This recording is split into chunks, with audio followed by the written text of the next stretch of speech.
Sayyidah Nafisa.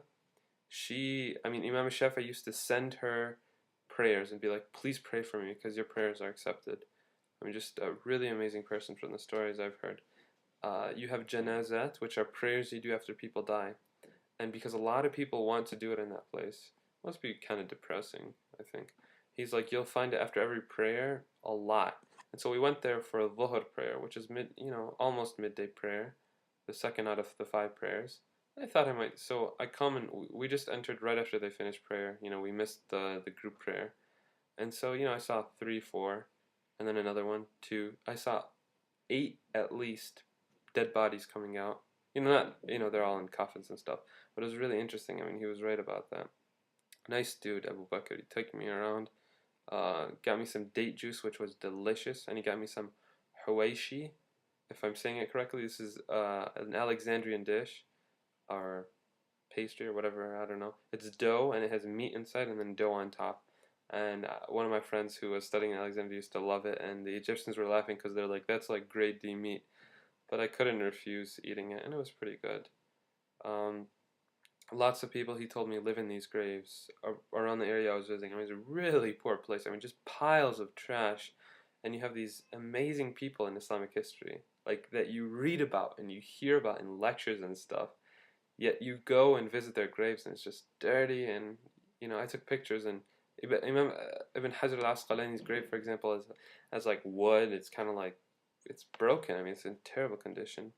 I went to New Cairo so I could meet one of my friends who I haven't seen in a while. More nice people. Everyone on the microbus was just so nice, willing to help out foreigners. Be like, I'm getting off where you are. You just say where you're going, and then one guy's like, oh, I'm getting off there or around there, and I'll tell you where to go. Whoever disses Egypt really needs to get out more. Needs to go to different places, meet the educated, meet the intellectual, meet the common people, meet the poor people, the very poor people. I mean, it's more than just crooked taxi drivers. Um, so this old friend I met, he had been studying with me at MSU, Michigan State University, for a year. Got a scholarship there. Bright guy, knows English fluently, and we just had a beautiful conversation. I've never spoken to him in Egyptian before. All our conversation was in English, maybe a little bit of Arabic, but it's like he's a different person, and it's so interesting. I had such a great time, more than I had before by like 100 times speaking to an Egyptian. I mean, his sense of humor came out. Uh, he's just a awesome guy. I had such a fantastic time. I had lunch at his house, and he had very, very interesting observations. I was like, "You're an Egyptian, and you went to America for a year." And he actually had been there before. He did his master's there, and I was like, what were your experiences like? And he's like, and he starts off with general stuff, and then we just keep talking, and he's like, it's just so weird. I watched the news there, um, and you guys have on your 6 o'clock news car accidents. He's like, car accidents, and you take like 5-10 minutes to talk about car accidents and traffic jams.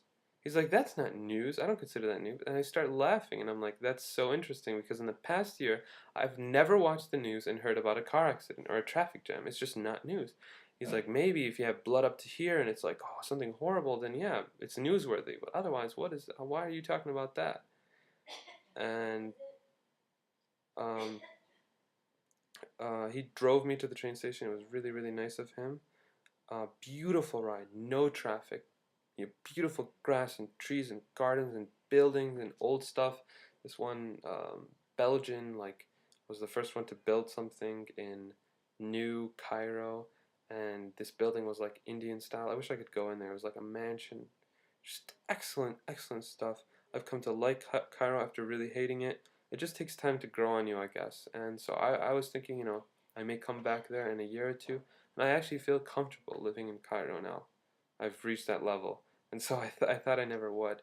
And so, yeah, it was really cool. All right, take care. And just one more post, I'll talk about saying goodbye, and then just about the trip over here and my first, I mean, Syria is such a different place. Observations. Take care. Assalamu alaikum.